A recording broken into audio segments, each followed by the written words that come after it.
سلامونه درنو لیدونکو، هیله ده چې روغ او جوړ او خوشحاله اوسئ. قدرمنو هېوادوالو، زه د هغې خور کې ویډیو ما مخکې شیر کړې وه، نو د معراج ورور په نوم 2350 روپۍ مرسته رالېږلې، نو دغه مرسته موږ دغه خورکي ته ورکوو. له موږ سره اوسئ.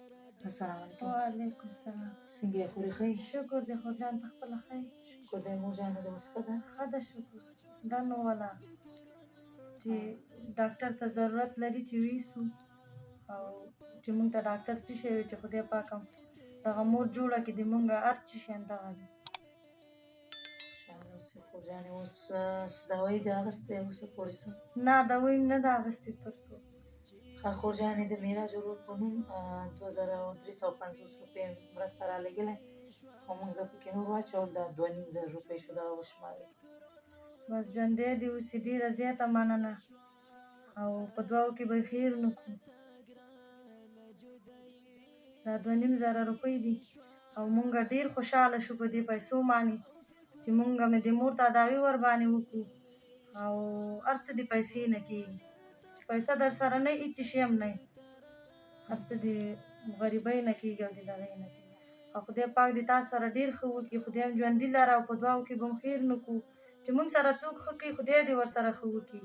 مونږ ډېر احتیاجي یو، مونږ ډېر د مونږ احتیاجي هغې الله ته معلومه ده، او تاسو نه ډېره زیاته مننه. د هېوادوالو څخه څه غوښتنه لرئ؟ د هېوادوالو نه همدغه غوښتنه ده چې مور مې هم ډېره زیاته مریضه ده، لکه په یو نسخه چېرته ښه کېږي، او ډېره مجبوري ده، مخې ته روژه را روانه ده، او مونږ سره ولاکه د ماښامي درکه مې مور مې وایي چې د ماښامي غم نه راځي چې زه د پیشنمي غم تاسو ته وخورم چې بې ثبا ته پرې لږ ښه یې. مونږ ډېر په چورت کې یو.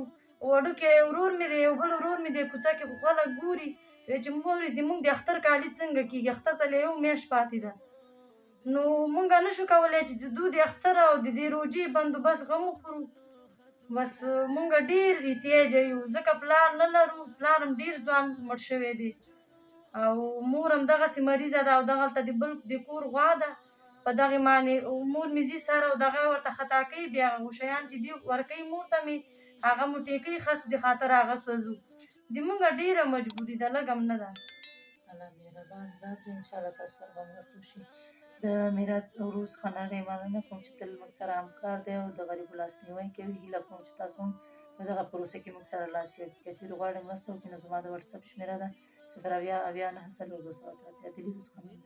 دګي مول خوندونو نه خالي شوا